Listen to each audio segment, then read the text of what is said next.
Jeff, the host of the Gridiron.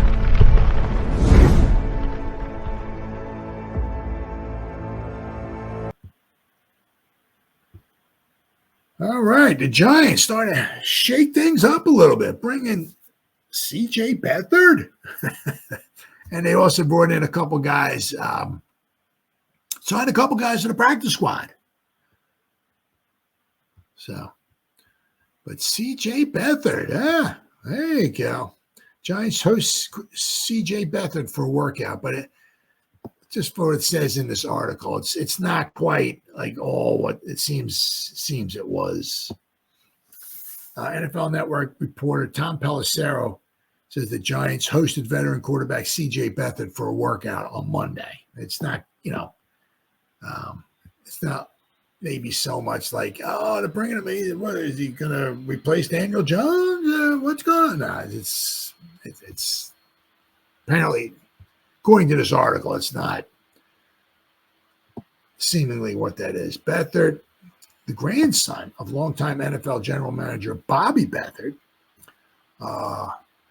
is a 6-year veteran who spent his first 3 years of his career with the San Francisco 49ers, who selected him in the third round of the 2017 draft out of Iowa.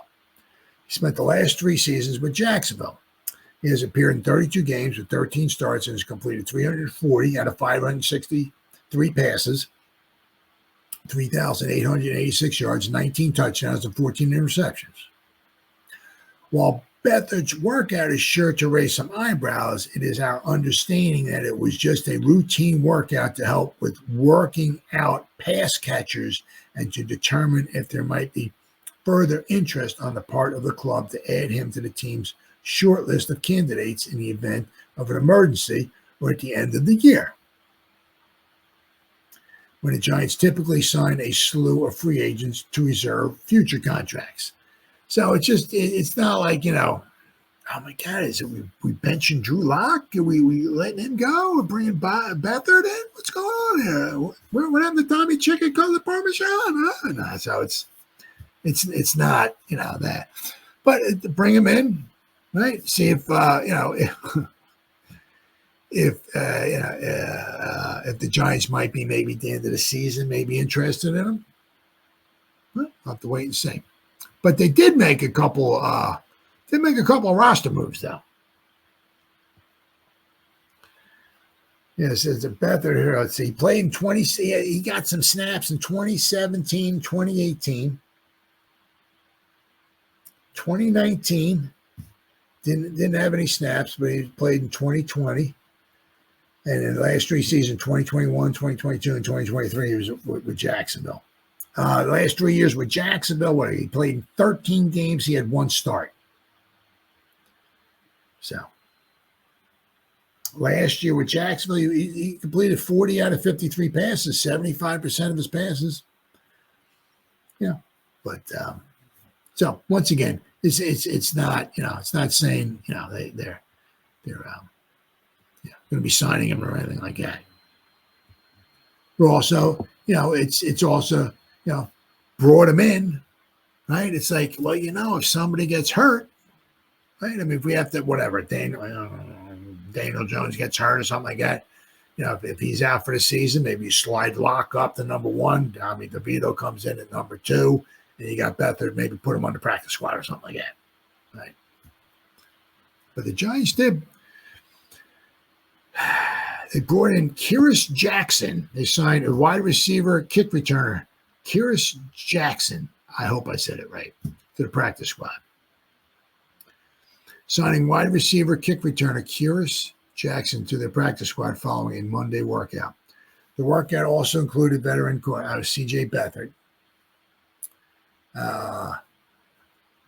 They brought in quite a few guys. Lamar Jackson, defensive back Lamar Jackson. Brought 1, 2, 3, 4, 5 wide receivers.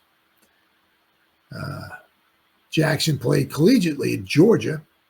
He was also signed by the Tennessee Titans as an undrafted free agent for the 2023 season. He suffered an ankle injury and spent the season on injury reserve. He was waived this year by the Titans when they trimmed the roster down to 53 guys. Jackson returned 3 kickoffs for the Titans during the preseason for an average of 37 yards per return, including a 63-yard. They got video of a 63-yarder from below. Giants kickoff returners have struggled. Eric Gregg is averaging 25.6 yards on 10 returns. I mean, that's not bad. But he had a costly fumble against the Browns. Right? 11 seconds into the game, we're down 7-0. Right? Gray also struggled with ball security, returning kickoffs and punts in 2023. Tyrone Tracy is averaging 20.3 yards on 3 returns and also has a fumble. Not good. Not good. So Kyrus Jackson, let's see, 2023 with Tennessee. Now, he didn't have any kickoff returns last year for Tennessee. He had 6 punt returns last year for Tennessee for 48 yards. So he averaged 8 yards a return. But what they're also talking about in that article, right, is that he ran back, and once again, it's in preseason, right? He ran back 3 kicks for 37-yard average. That was preseason. Now, that could have been he's running back against second and third stringers for the other teams. So, but he can return kickoffs and punts. So that quite possibly is the attraction with him, obviously. Right. Then he also signed receiver Kyrus Jackson and cornerback Greg Stroman Jr. to the practice squad on Tuesday. Now, Stroman, meanwhile, is an addition tied to the New York's injuries in the defensive backfield, which we have quite a few of them. So, but Stroman, he's been around for a little while, right? I mean, 2018, he was with Washington. 2019 and 2020. So 2018, 19, and 20, he was with Washington. 2021, he didn't play at all. 2022 and 2023, he was with Chicago. 2018, he played in 15 games as all defensive back. He started 3 games in 2018. He had 1 interception. 2022 and 2023 with Chicago, he had 1 interception each year. 2022, he played in 2 games. He had 1 interception. Right? So in his small time he's played, actually has 3 interceptions. Tackles, he's had some tackles. It doesn't seem like he's a tackle machine. 2022 with Chicago, he played in 2 games. He started 1. He had 8 tackles. So last year with Chicago, he played in 7 games. He started 1 game.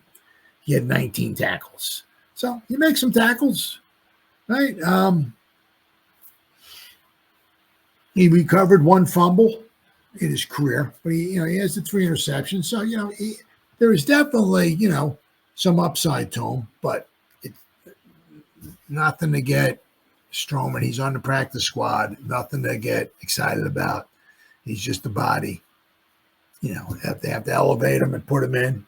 He's played. He's been around since 2018. He's got quite a bit of experience, right? So, but he's a body. Hopefully that somewhere along the line, hopefully, we did see McLeod last week, but we're on a Dory, right? And Phillips to come back, so we're getting a little thin in the cornerback position. So that's why we're bringing these guys in. So, bringing the guys like who can return and guys at cornerback, and I'm sure they're both obviously special teamers too. So, but we'll have to wait and see.